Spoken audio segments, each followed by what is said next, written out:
지난 주일에 어느 성도님 한 분이 오셔서 저에게 이렇게 말씀하셨습니다. 목사님이 요리도 가르치세요? 그러시더라고요. 죄송합니다. 저는 요리에는 문외한이고, 지난번에 말씀드렸다시피 요리 문답을 오늘부터 5주에 걸쳐서 우리가 함께 좀 생각해 보려고 합니다. 하이델베르크 요리 문답이 뭔지, 또 언제 작성되었는지 이런 것들은 지난 주일 주보에 제가 간단하게 그 배경을 설명드렸으니까요, 참조해 주시길 바라고, 오늘은 바로 1문으로 넘어가도록 하겠는데요. 요리에 보면은 그 에피타이저라는 것이 있죠. 우리가 본 음식, 메인 메뉴, 그 메인 푸드를 먹기 전에 우리의 입맛을 돋구기 위해서 이렇게 가볍게 먹는 그런 맛있는 음식이 에피타이저인데, 제가 사진을 한번 해왔습니다. 컴퓨터에다가 인터넷에서 에피타이저라고 쳤더니 저런 그림들이 이렇게 뜨더라고요. 보니까 양도 아주 조금이고, 부담 없이 그냥 한두 개 집어 먹을 수 있는 그런 맛있는 음식을 에피타이저라고 우리가 부릅니다. 요리문답 1문, 하이델베르크 요리문답 1문도 요리로 치자면은 에피타이저라고 할 수 있을 것입니다. 우리가 전체 이제 본론에 들어가기 전에 앞부분에 서론격인데요. 그런데 에피타이저면은 좀 가볍게 당신 이름은 무엇입니까? 뭐 고향은 어디입니까? 이런 질문으로 시작하면 좋을 것 같은데, 솔직히 말씀드려서 1문부터 굉장히 아주 진지하고 또 굉장히 무거운 질문을 던지고 있습니다. 살아서나 죽어서나 당신의 유일한 위로는 무엇입니까? 굉장히 거창하고 아주 진지하게 이렇게 다루고 있죠. 웨스트민스터 소요리 문답 1문은 아마 많이들 들어보셨을 거예요. 목사님 설교 시간에도 많이 인용을 하셨기 때문에 그 사람의 제일 되는 목적이 무엇입니까? 이제 그렇게 물어보죠. 답이 뭡니까? 뭐 요리문답 많이 공부 안 하신 분들도 아마 1문은 많이 들어서 그 답은 아시리라 생각하는데요. 하나님을 영화롭게 하고 그를 영원토록, 그분을 즐거워하는 것입니다. 그렇게 대답을 하죠. 하나님을 영화롭게 하고 영원토록 그분을 즐거워하는 것, 그것이 바로 사람의 제일 되는 목적입니다. 그 웨스트민스터 소요리 문답, 대요리 문답 1문도 마찬가지인데요. 보면은 굉장히 역시 무거운 질문으로 시작을 합니다. 좀 가볍게 시작하지 않고 사람의 제일 되는 목적이 뭐냐. 오늘 하이델베르크 요리 문답도 살아서나 죽어서나 당신의 유일한 위로는 무엇인가, 이렇게 물어보고 있습니다. 그것은 마치 예수님께서 그 요한복음 3장에서 니고데모하고 대화하실 때 그 뭐 빙글빙글 돌려서 말씀하지 않으시고 그냥 바로 직설적으로 중요한 문제를 짚고 넘어가시는 것과 좀 비슷한 것 같아요. 뭐 니고데모가 예수님을 보고서 막 칭찬하죠. 당신은 하나님께로부터 오신 선생님입니다. 하나님이 보내주지 않으셨으면 이런 놀라운 일들을 행할 수 없을 겁니다. 뭐 이러니까 예수님은 사람이 거듭나지 않으면 하나님 나라를 볼 수 없다, 그냥 직접 본론으로 들어가시는 것처럼 우리 요리문답도 비록 1문이지만 서론에 해당되지만 굉장히 중요한 내용을 다루고 있습니다. 그리고 이 1문은 하이델베르크 요리문답 전체를 꿰뚫는 그런 주제를 가지고 있고, 또 하이델베르크 요리문답이 129문으로 되어 있는데 그 129문 전체에 걸쳐서 또 오늘 이 다룬 내용이 계속 여러 번 반복돼서 또 좀 더 자세하게 그렇게 가르쳐지고 있는 것을 우리가 나중에 보게 될 것입니다. 우리가 이 요리문답 전체를 다 암기할 수는 없지만요, 오늘 이 시간을 통해서 이 1문의 내용을 좀 확실하게 익히시고, 적어도 이 1문 첫 번째 문제와 답만큼은 우리가 좀 기억하고 암기할 수 있으면 좋겠습니다. 그래서 당신의 가장 그 유일한, 살아서나 죽어서나 당신의 그 유일한 위로가 뭡니까? 라고 누군가 질문한다면 이것입니다 라고 딱 대답해 줄 수 있는 그런 우리 성도님들 되시면 참 좋겠습니다. 자, 한번 다 같이 한번 읽어볼까요? 제가 1문을 질문하겠습니다. 그러면 여러분들께서 한 목소리로 소리를 맞춰서 한번 답을 읽어주시기 바랍니다. 살아서나 죽어서나 당신의 유일한 위로는 무엇입니까? 살아서나 죽어서나 나는 나의 것이 아니요 몸도 영혼도 나의 신실한 구주 예수 그리스도의 것입니다. 그리스도께서는 그의 보혈로 나의 모든 죄값을 완전히 치르고 나를 마귀의 모든 권세에서 해방하셨습니다. 또한 하늘에 계신 나의 아버지의 뜻이 아니면 머리털 하나도 땅에 떨어지지 않도록 나를 보호하시며 참으로 모든 것이 합력하여 나의 구원을 이루도록 하십니다.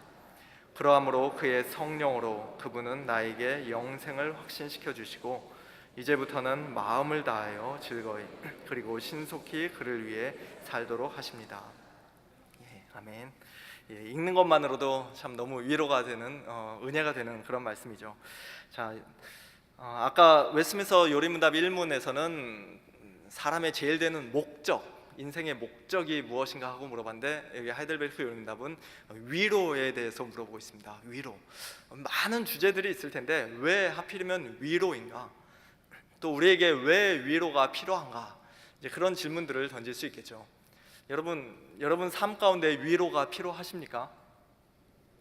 위로 필요 없다고 하실 분은 아마 아무도 안 계실 것 같아요. 우리가 뭐 TV나 인터넷을 통해 뉴스 혹은 신문을 보면은 이 세상 돌아가는 것만 봐도 우리가 정말 위로가 필요하다는 것을 금방 이렇게 절실하게 느끼게 됩니다.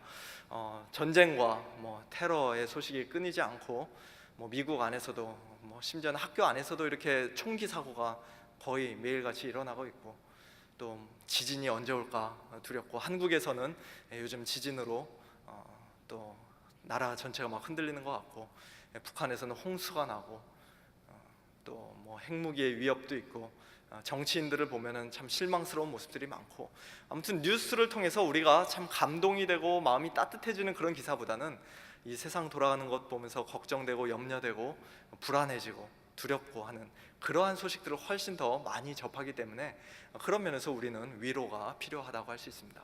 우리 개인의 삶에 있어서도 마찬가지죠. 우리 개인의 삶에 있어서도 각자 또 여러 가지 남들이 알기도 하고 혹은 모르는 그런 질병들을 가지고 있고 또 여러 가지 어려움들에 처해 있고 경제적인 궁핍함이 있을 수도 있고 사업이 어려울 수도 있고 우리 자녀들이 또 문제를 일으키고 속을 썩일 수도 있고 가정에 불화가 있을 수도 있고 또 신분 문제 때문에 힘들어할 수도 있고 여러 가지 나 개인의 삶만 살펴봐도 우리 각자의 삶 가운데 위로가 필요 없다라고 말할 수 있는 사람 아무도 없습니다.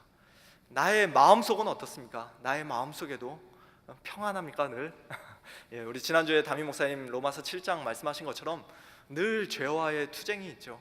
내가 원하는 바 선은 행하지 못하고 원치 않는 바 악을 행하고 오호라 나는 곤고한 사람이로다 라는 그러한 탄식이 터져나오고 신앙의 갈등이 있고 또 여러 가지 염려와 걱정이 끊이지 않는 우리 각자의 삶을 돌아볼 때 우리는 정말로 위로가 필요하구나, 우리 인생 가운데 위로가 필요하지 않는 사람은 아무도 없구나라는 것을 우리가 모두 다 공감하게 됩니다.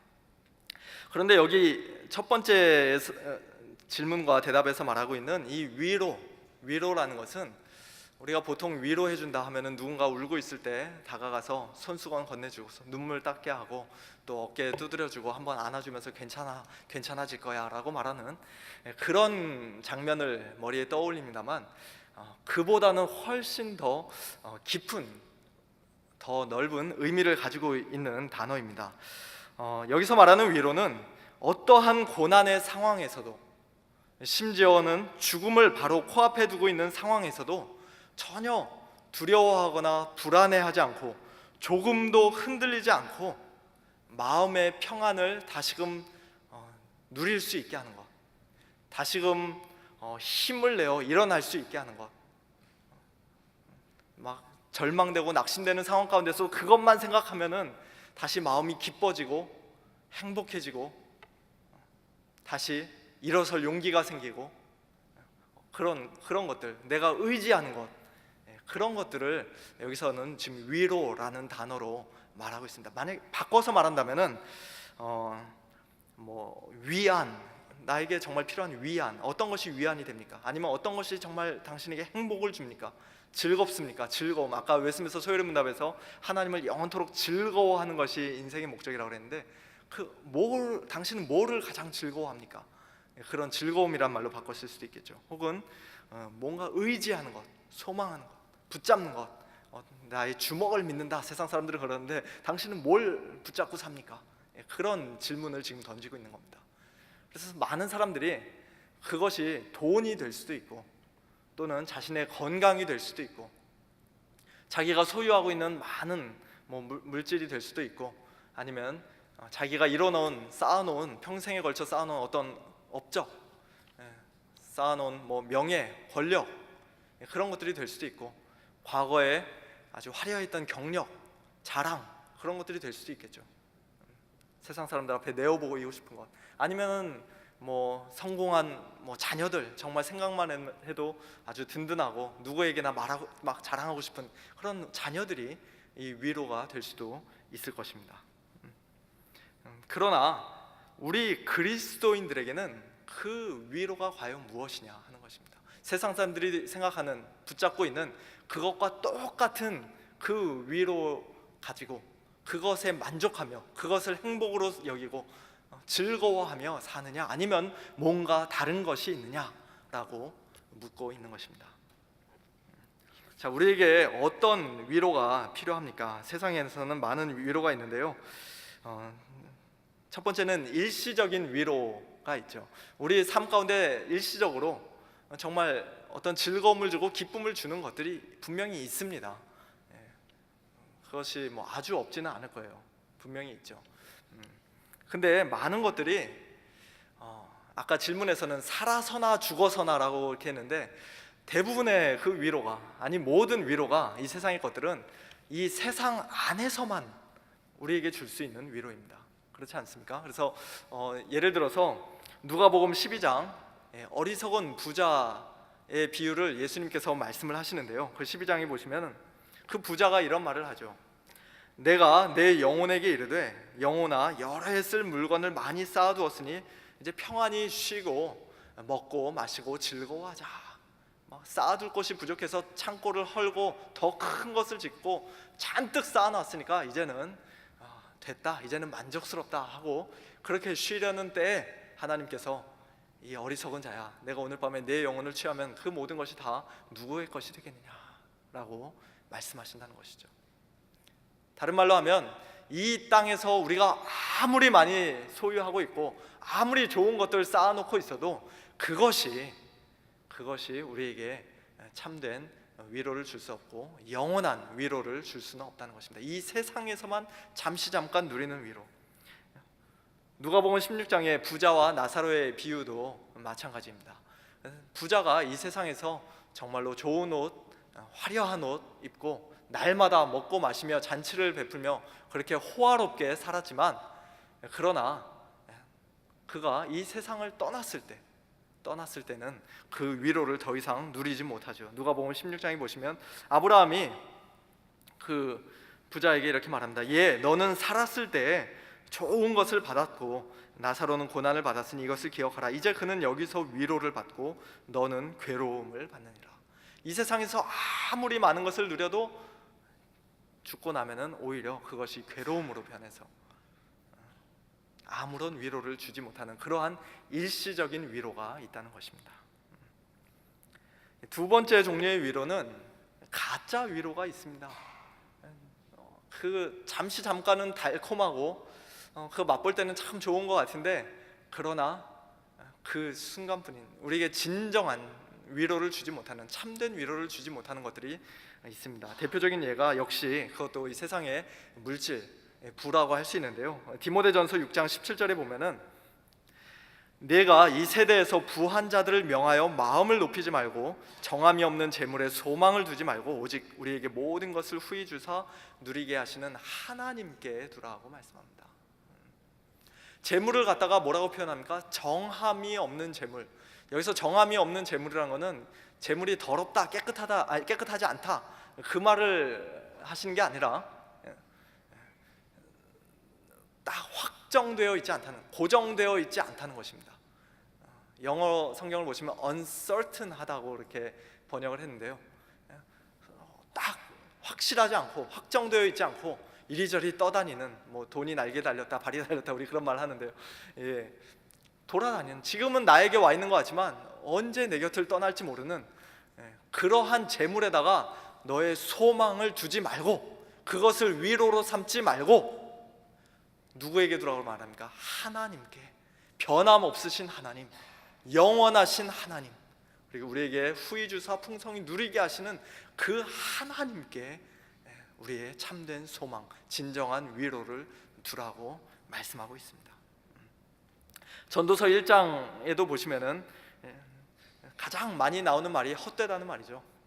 전도자가 이 세상에서 정말 뭐가 의미가 있는가, 정말 우리가 영원히 붙들 만한 것이 있는가, 진정한 위로가 뭔가, 뭐 이런 것들 진지하게 탐구할 때 그가 내린 결론은 헛되고 헛되며 헛되고 헛되니 모든 것이 헛되다. 해 아래서 행하는 모든 것이 다 헛되어서 바람을 잡으려는 것 같다.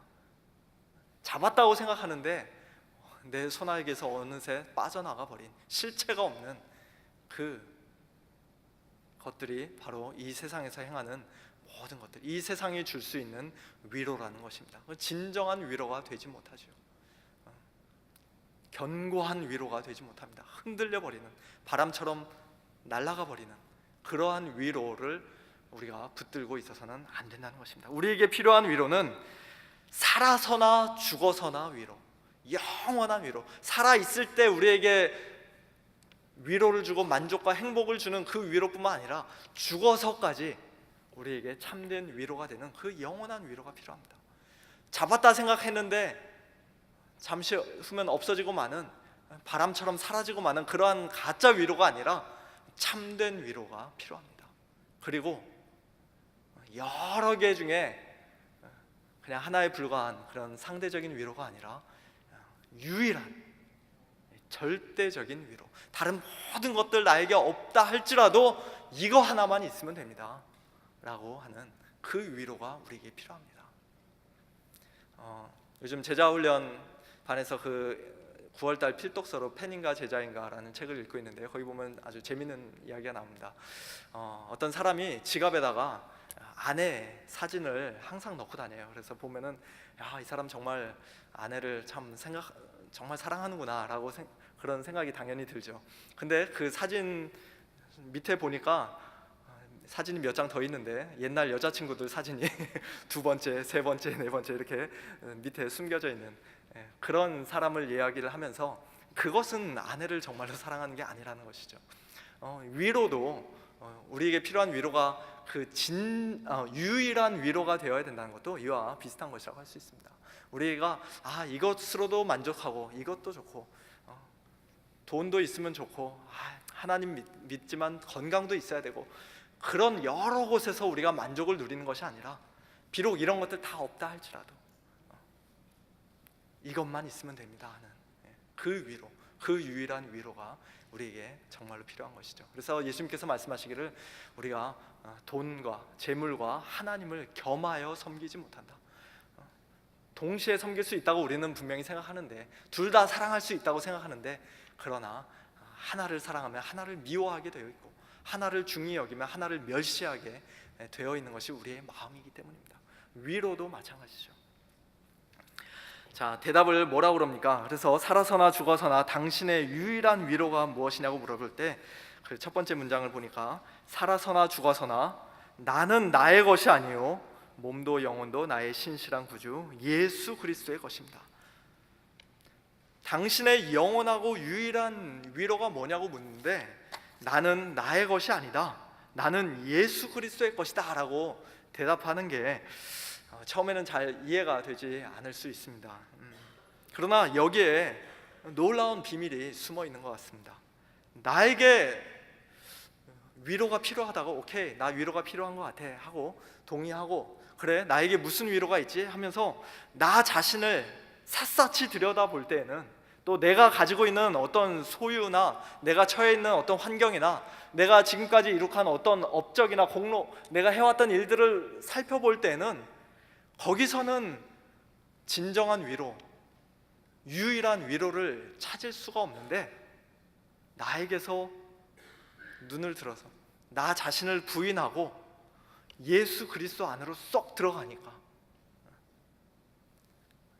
바로 그 안에, 예수님 안에 내가 지금까지 찾아왔던 모든 위로가 다 들어있다는 것입니다.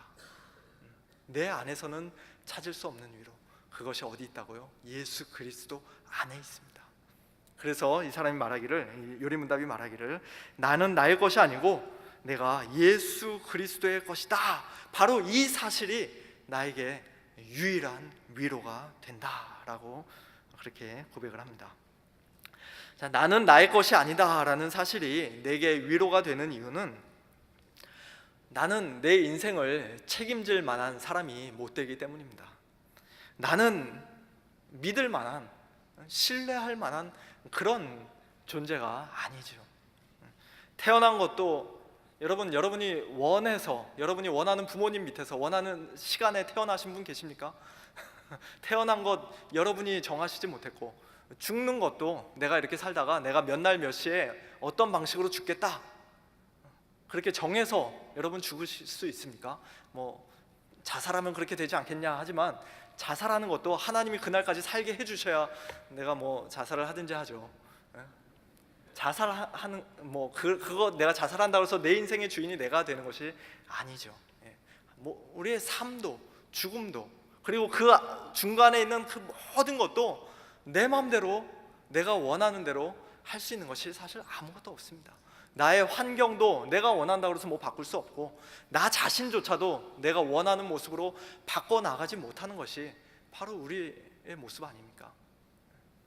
그렇기 때문에, 그리고 그거보다 더 큰 이유가 있죠. 나의 죄의 문제, 그리고 죄의 삭신 사망, 그리고 죄에 대한 하나님의 형벌, 하나님의 심판, 그런 것들은 내 힘으로는 내가 도저히 어떻게 해결할 수 없는 것이 바로 저와 여러분의 모습이라고 할 수 있습니다. 그래서 나는 나의 것이 아니다 라는 사실이 우리에게 얼마나 큰 위로가 되는지 모르겠습니다. 예전에 그런 노래 있었죠. 오늘 제목으로도 했는데, 내 인생은 나의 것, 내 인생은 나의 것. 제가 노래를 부르진 못합니다만 예, 그 가사 보니까 이렇더라고요. 내 인생은 나의 것, 내 인생은 나의 것, 그냥 나에게 맡겨주세요. 나의 모든 것, 나는 모든 것 책임질 수 있어요.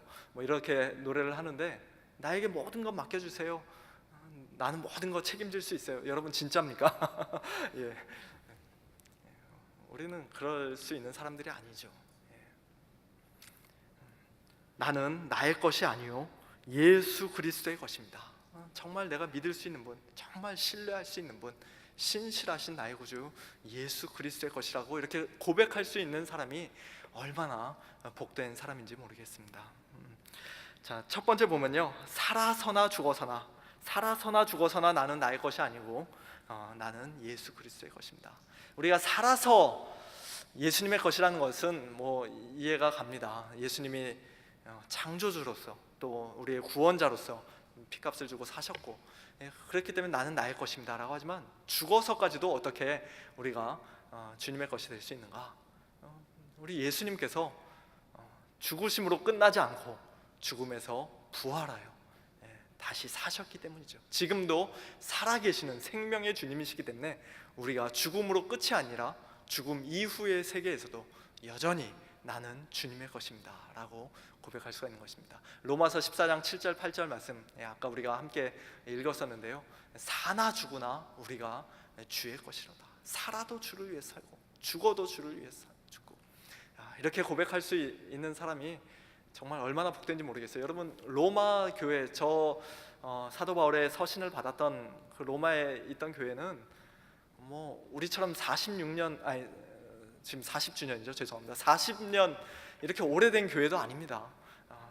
아주 갓 태어난 얼마 안 된 그런 초신자들로 구성된 교회임에도 불구하고, 우리가, 사도 바울이 말하면서 우리가 다 정말 그리스도인이라면 누구나 다 나를 위해서 살지도 않고 자기 자신을 위해 살지도 않고 죽지도 않고 사나 죽으나 주의 것입니다 라고 그렇게 고백할 수 있다는 것이 얼마나 놀라운 일인지 모르겠어요.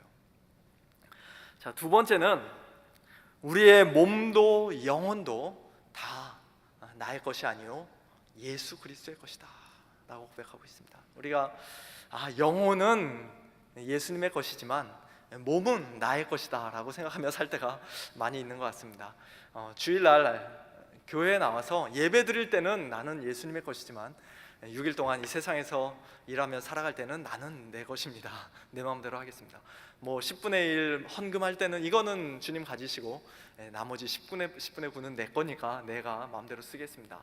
뭐 이런 식으로 우리가 어떤 몸과 영혼을 분리하듯이 어떤 신앙과 일상의 삶을 분리하고 거룩한 것과 속된 것을 분리하는 그런 이분법에 우리가 빠지기가 쉬운데요.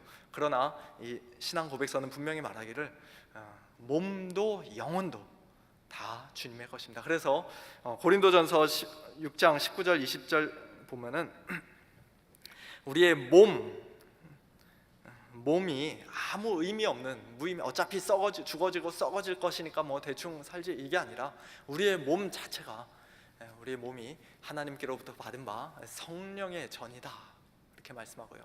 우리는 우리 자신의 것이 아니고 값으로 산 것, 예수님의 피값으로 산 것이 되었으니 그런즉 너의 몸으로 하나님께 영광을 돌리라.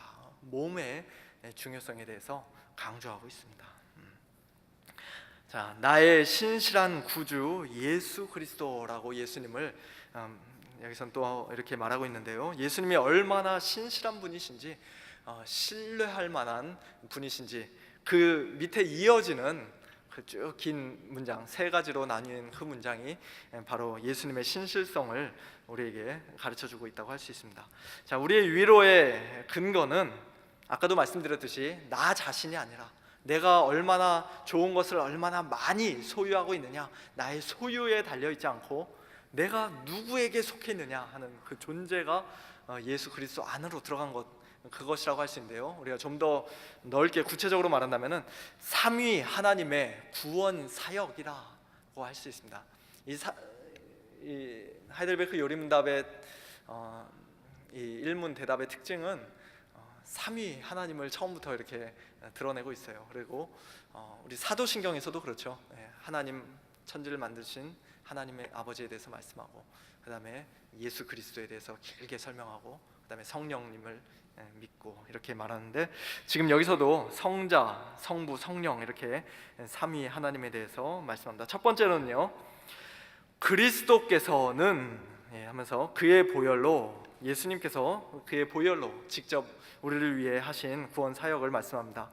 두 가지로 말씀하죠. 나의 모든 죄값을 완전히 치르셨다. 그리고 나를 마귀의 모든 권세에서 해방하셨다. 여러분, 그 밑에 몇 가지 성경 구절들을 좀 제가 넣었고 이 시간에 한번 좀 같이 살펴보기를 원하는데요.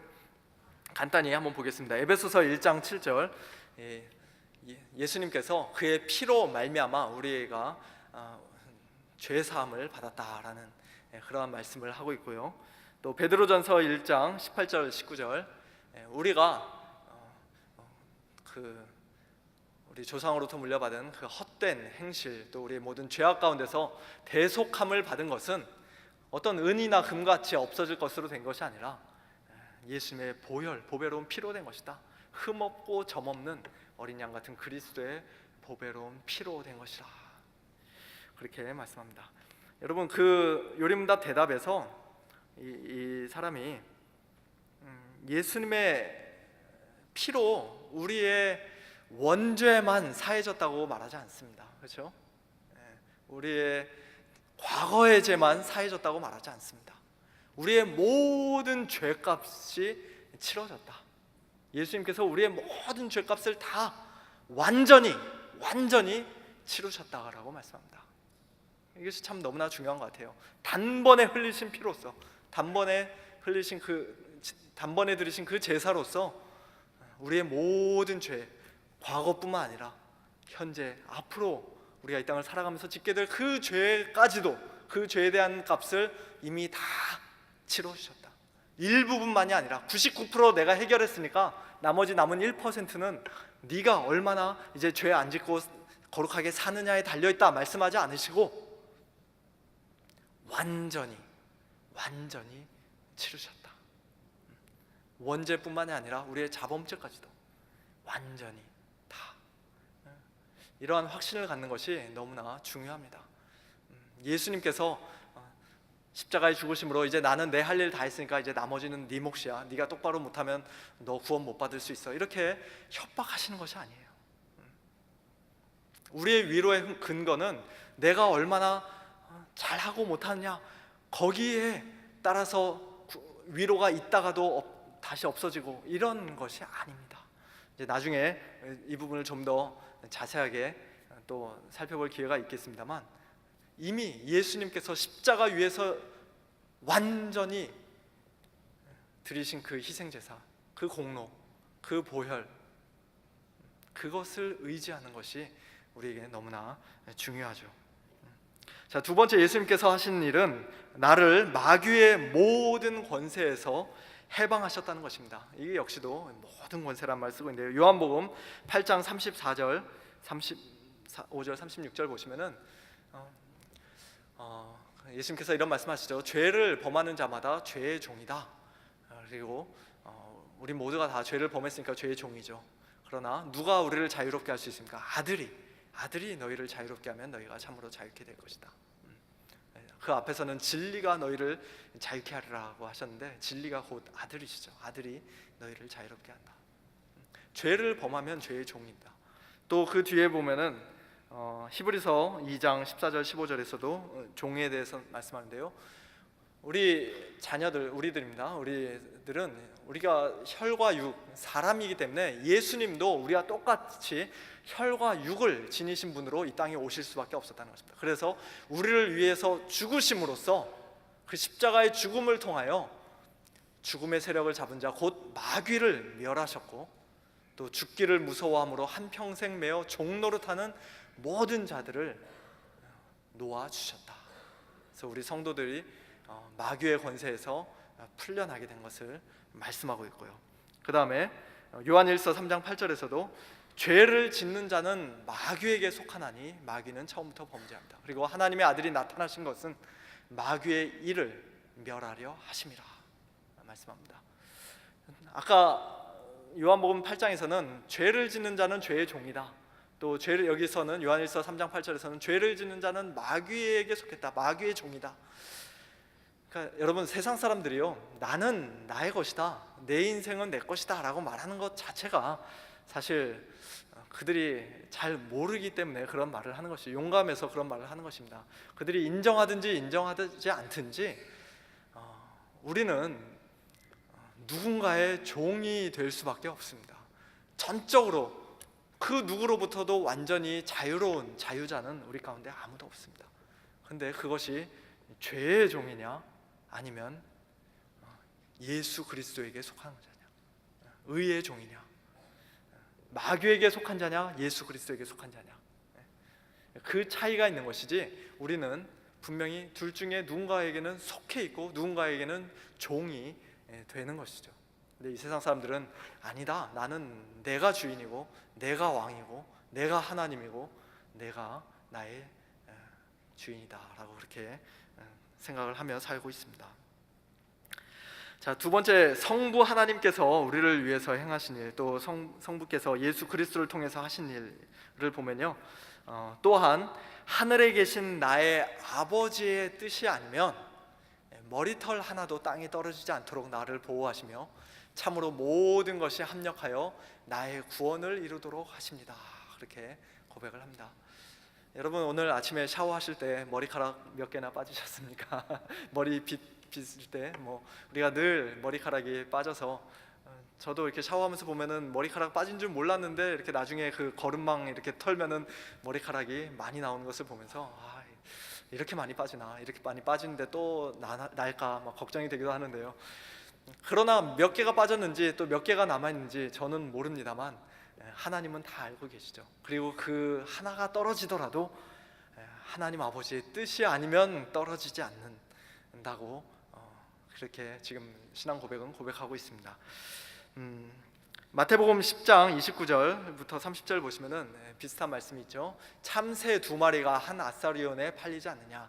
아주 정말 적은 돈에 그냥 1달러도 안 되는 그러한 돈에 2마리가 팔릴 정도로 또 누가복음에 보면 5마리가 두 아사리온, 그러니까 한 마리 더 물어주는, 두 아사리온 사면 한 마리 더 물어줄 정도로 아주 적은 가치를 가지고 있는 그 참새 한 마리조차도 하나님께서 허락하지 않으시면은 땅에 떨어지지 않는다. 그리고 그것보다도 더 작은 우리의 머리털, 무수히 많아서 셀 수조차 없는 그 머리털까지도 다 하나님께는 알려졌고 세신 바 되었고, 그리고 그 하나도 떨어지는 것 다 하나님의 손에 달려있다라고 할 수 있는 것입니다. 누가복음 21장에도 보시면요, 18절 마지막 절 보시면 너희 머리털 하나도 상하지 아니하리라, 예수님께서 약속해 주셨습니다. 우리 성도들에게 하신 약속입니다. 근데 우리가 이런 말씀들을 읽으면서 한 가지 조심해야 될 것은, 머리털 하나도 상하지 않는다, 머리털 하나도 하나님의 뜻이 아니면 떨어지지 않는다 했으니까, 그러면 나에게는 이제부터 항상 좋은 일만 일어나고 이 세상 살아가면서 아프지도 않고 사고도 안 나고 슬픈 일도 없고 그러리라, 그렇게 착각하시면 안 되겠습니다. 우리가 그 누가복음 21장 바로 위에 18절 바로 위에 16절 17절 보시면은, 그 머리털 하나도 상하지 않는다고 그랬는데 그 어떤 사람들은 죽임에 넘겨지게 되고, 그리고 또 세상 사람들에게 미움을 받기도 하고, 이러한 일들이 있다, 분명히 있다라고 말씀하시면서 예수님께서는 그럼에도 불구하고 너희 머리털 하나도 상하지 않는다, 그렇게 말씀하고 있습니다. 그러니까 이 머리털 하나도 상하지 않는다는 것이, 우리가 이 땅에서 예수 믿으면 뭐든지 다 잘 되고 만사 형통이고 사업도 잘 되고 건강하고 자식들도 다 잘 되고 그런 것을 말하는 게 아니라는 것을 우리가 분명히 알 수 있죠. 예수님께서 우리를 보호하신다는 것은 특별히 우리의 영혼을 악한 사탄 마귀로부터 보호하신다는 것으로 우리가 1차적으로는 생각할 수 있겠습니다. 요한복음 10장 27절부터 보시면요, 내 양은 내 음성을 들으며 나는 그들을 알며 그들은 나를 따르느니라. 내가 그들에게 영생을 주노니 영원히 멸망하지 아니할 것이요 또 그들을 내 손에서 빼앗을 자가 없느니라. 그들을 주신 내 아버지는 만물보다 크심에 아무도 아버지 손에서 빼앗을 수 없느니라. 방금 전에는 예수님 자신 내 손에서 뺏을 수 없다고 하시고서는 바로 이어서는 아버지 손에서 뺏을 수 없다, 그러면서 나와 아버지는 하나다 라고 말씀을 하시죠. 예수 그리스도의 손에서, 그리고 아버지의 손에서 저와 여러분을 그 누구도 빼앗아 갈 수 없고, 우리의 영혼을 훔쳐갈 수 없고, 우리를 구원해서 끊을 자가 없다는 것입니다. 요한일서 5장 18절에서도 예수님 사도 요한이 말씀합니다. 하나님께로부터 난 자는 다 범죄하지 아니하는 줄을 우리가 아노라. 하나님께로부터 나신 자가 그를 지키심에 악한 자가 그를 만지지도 못하느니라. 하나님께로부터 나신 자, 여기서는 예수님을 가리키는 말로 우리가 볼 수 있습니다. 하나님께로부터 나신 자가 그를 지키시며, 우리 성도들을, 저와 여러분을 지키시기 때문에 악한 자가, 사탄 마귀가 우리를 빼앗아 가기는커녕 만지지도 못한다. 그럴 정도로 저와 여러분을 확실하고 안전하게 보호해 주신다라고 약속하고 있습니다. 우리 그리스도인들이 귀신 들릴까, 악한 영에 사로잡힐까, 여러분들 그런 거 너무 걱정하지 마십시오. 우리가 예수님의 손에 있고 하나님 아버지의 손에 있고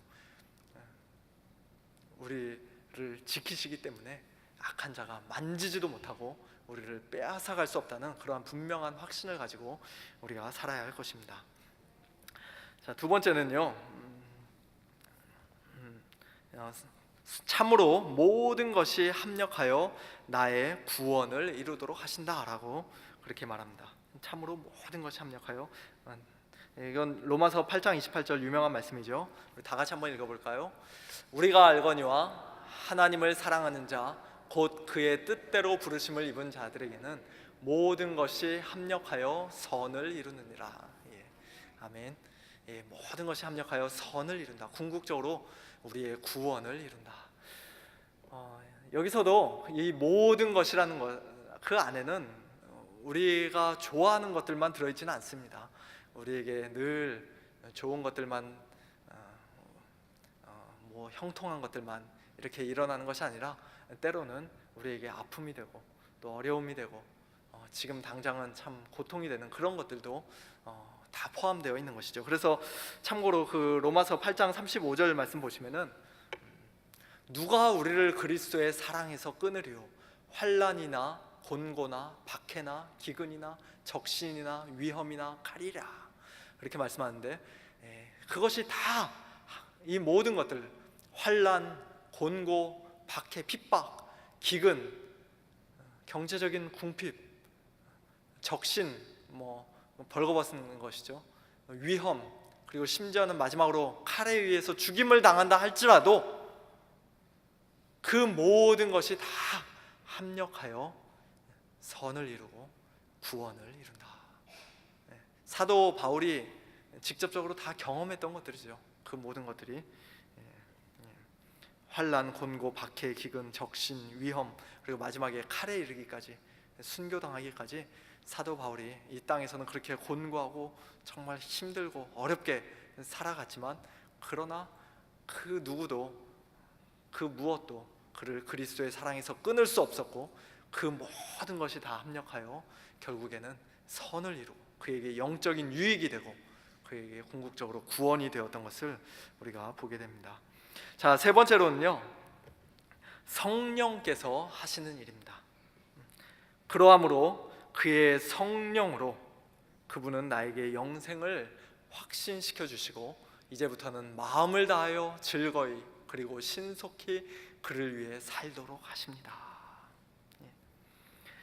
첫 번째, 그의 성령으로 그분이 나에게 영생을, 내가 구원받은 자라는 사실을, 내가 하나님의 자녀라는 사실을 확신시켜 준다. 로마서 8장 15절부터 16절 보시면요, 16절에 성령이 친히 우리의 영과 더불어 우리가 하나님의 자녀인 것을 증언하신다라고 말씀합니다. 예수 믿는 자들에게는 성령을 선물로 주셨기 때문에 성령께서 이제 우리의 영과 더불어 네가 하나님의 자녀다 라는 그런 확증을 주신다는 것이죠.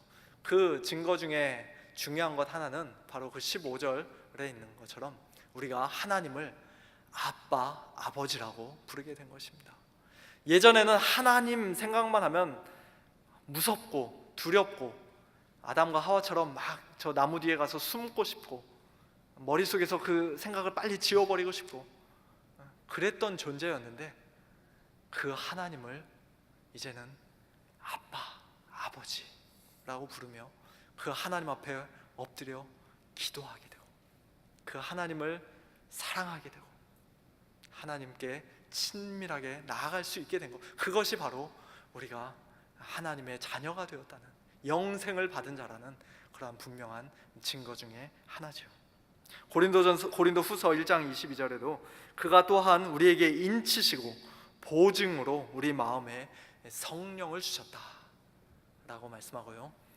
보증이란 말이 나오죠. 앞으로 다운 페이먼트, 여러분 집 사실 때 지금 한꺼번에 다 일시불로 못 내지만 일부분만 내도 나중에 그것을 내가 사겠다는 보증이 되는 것처럼 지금 우리에게 성령을 주신 것은 앞으로 우리가 영원토록 완전하게 누리게 될 그 하나님의 나라, 그 영생을 지금 이 땅에서 맛보도록, 누리도록, 그리고 그것을 앞으로 분명히 네가 누릴 것이다 하는 그 확증으로 우리에게 성령을 우리 마음에 주셨다는 것입니다. 그리고 인쳐 주셨다는 것이죠. 너는 내 것이다, 너는 내 자녀다. 에베소서 1장 13절 14절도 보시면은 그 안에서 너희도 진리의 말씀 곧 너희의 구원의 복음을 듣고 그 안에서 또한 믿어 약속의 성령으로 인치심을 받았으니 이는 우리 기업의 보증이 되었다, 그렇게 말씀합니다. 우리가 성령으로 그런 확증을 얻는 것, 이제 영생을 확신케 되는 것은 우리 안에 계신 성령께서 우리 귀에다 대고 야 너는 이제 하나님의 자녀야 라고 어떤 내적인 신비한 음성을 들어야 되는 것이 아닙니다. 성령의 음성을 듣는다, 하나님의 음성을 듣는다 하면서 그런 신비한 내적인 음성을 추구하시는 분이 있는데요, 그런 방식으로 성령께서 우리에게 하나님의 자녀 되었음을 확증해 주시는 것이 아닙니다. 에베소 1장 13절 보시면은 우리가 구원의 복음을 듣고 우리의 귀로 그 복음을 듣고 그 안에서 또한 믿어 마음으로 믿으면은 그 복음이 정말 믿어지면 그것이 곧 성령께서 우리 안에 계시다는 증거죠. 성령이 아니고서는 우리가 복음을 들을 때 그것을 믿을 수가 없기 때문입니다. 우리가 예수님을 주님이라 고백하고 정말 그 복음을 믿고 그 복음에 감격하고 감사하고 아멘 확답하게 되는 것은 바로 성령께서 우리 안에서 행하시는 일입니다. 때문에 어떤 신비한 것 여러분 너무 좋아하지 마시고 복음을 듣고 믿는 자는 성령을 받으신 줄로 믿으시기 바랍니다. 그리고 성령을 받은 자의 또 예수 그리스도에게 속해 있는 자의 그런 아주 중요한 특징 중에 하나가 나타나는데요, 이제부터는 마음을 다하여 즐거이 그리고 신속히 그를 위해 살도록 하신다는 것입니다. 그렇게 완전히 살 수 있게 되었다는 말은 아닙니다. 이제는 한 번도 실수하지 않고 하나님의 모든 계명을 이제는 내가 철저히 다 지키는 자가 되었다고 말하는 게 아니라, 이제는 우리가 예전에는 하나님의 말씀에 하나님께 순종하는 일에 아무런 관심이 없었고 그것이 나의 삶의 우선순위도 아니었고 아무런 것이 아니었는데, 이제는 그런 예전에 없던 그런 새로운 열망, 새로운 소망, 소원, 새로운 마음이 생겨났다는 것이죠. 지난주에 담임 목사님 말씀하셨던 것처럼 하나님의 영광을 위해 살고 싶다라는 이런 열망은 중생한 거듭난 성도들, 성령을 받은 성도들 외에는 결코 가질 수 없는 마음입니다. 지금 여기서 그것을 말씀하고 있습니다. 그래서 에스겔 36장 26절 27절 보시면은 이제 앞으로 새 언약이 세워지고 새 언약이 체결되면은 이런 일이 있을 것이다라고 하나님 말씀하시는 것이죠. 새 영을 너희 속에 두고 새 마음을 너희에게 주되 너희 육신에서 굳은 마음을 제거하고 부드러운 마음을 줄 것이며 또 내 영, 나의 성령을 너희에게 두어서 너희로 내 율례를 행하게 하리니 너희가 내 규례를 지켜 행할지라. 예전에 행할 수 없었던 그런 일을 이제 새 언약 백성인 우리 성도들은 할 수 있게 된다는 그러한 놀라운 말씀입니다. 그리고 예수님께서 십자가 위에서 피 흘려 죽으심으로 새 언약을 체결하시고 완성하심으로써 이제 그리고 성령을 보내 주심으로써 우리가 이렇게 하나님의 계명을 즐거워하고 행할 수 있는 자들이 된 것이죠. 디도서 2장 14절에서도 예수님이 우리를 대신하여 자신을 주신 것은 모든 불법에서 우리를 속량하시고 또 우리를 깨끗하게 하사 선한 일을 열심히 하는 자기 백성이 되게 하려 하십니다. 이제 우리가 나의 죄 용서받았다, 감사하다, 거기서 만족하며 사는 것이 아니라 선한 일을 열심히 하는, 하나님을 기쁘시게 해드리기를 소원하는 거기까지 나아가는 자들이 되어야 마땅하다라는 그러한 말씀입니다. 요한일서 5장 3절, 하나님을 사랑하는 것은 이것이니 우리가 그의 계명들을 지키는 것이라. 그의 계명들은 무거운 것이 아니로다. 무거운 짐을 예수 믿으면은 다 그냥 공짜로 구원받는다고 하더니 이렇게 힘든 것들 계속 시키나, 그게 아니라 무거운 짐을 또 짊어지우시는 것이 아니라 이제는 예수님의 계명대로 서로 사랑하라, 용서하라, 또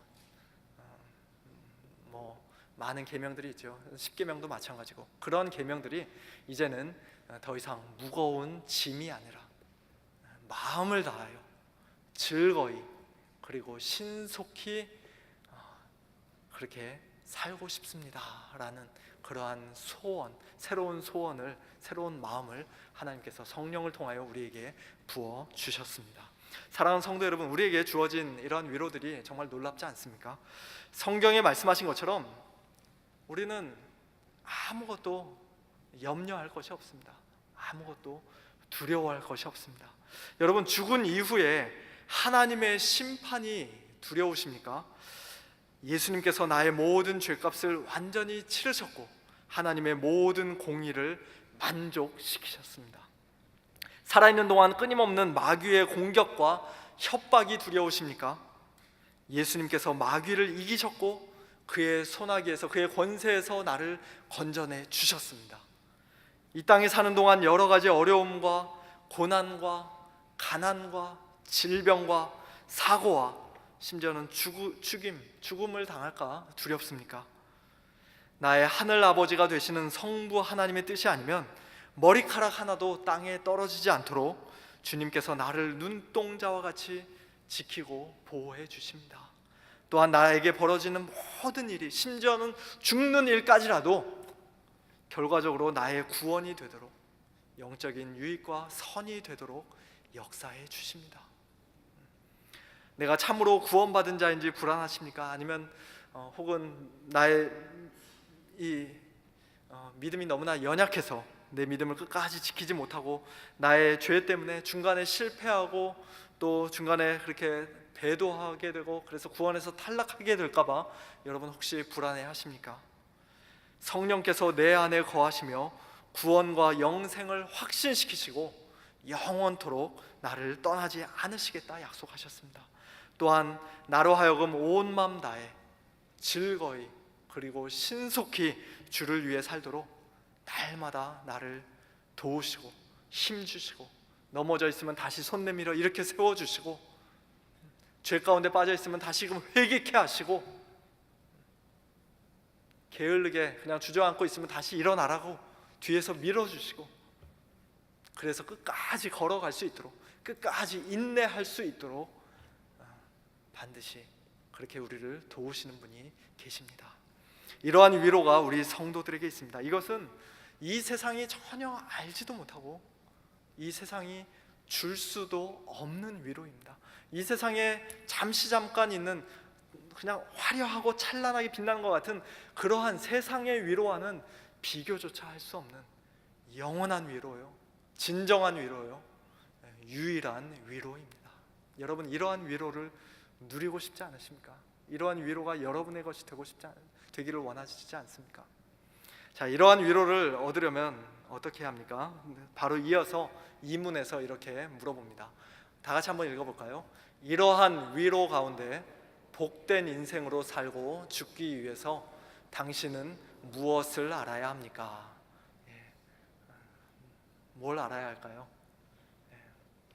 궁금하시죠? 궁금하시면 다음 시간에 오시기 바랍니다. 다음 주는 우리 선교 보고가 있으니까 우리가 못하게 되고 있고요. 다음 주에 이 이문 이어서 계속 하도록 하겠습니다. 여러분, 너무나 중요한 내용입니다. 오늘 비록 에피타이저 같은 그러한 일문을, 서론을 살펴봤지만, 그러나 여러분 마음속에 정말 이 나의 진정한 위로, 영원한 위로가 과연 무엇일까? 오늘 이 내용을 한번 깊이 또 묵상하시고 일주일 동안 이 다음 주에 우리 모일 때까지 한번 마음속에 계속 묵상하시면서 그 위로 가운데 살다 오시기를 우리 주님의 이름으로 축원합니다. 오늘 말씀을 기억하시면서 정말 그렇습니다. 예수님만이 나의 유일한 위로입니다.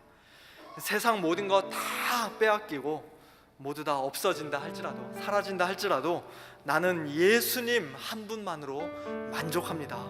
나 무엇과도 주님을 바꾸지 않겠습니다. 이런 믿음의 고백과 결단을 가지고 이 시간 다 같이 함께 찬양하시겠습니다. 나 무엇과도 주님을 바꾸지 않으리. 다른 어떤 구하지 않으리. 오직 주님만이 내 삶의 도움이시니 주의 얼굴 보기 원합니다.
시간 함께 기도하기를 원합니다.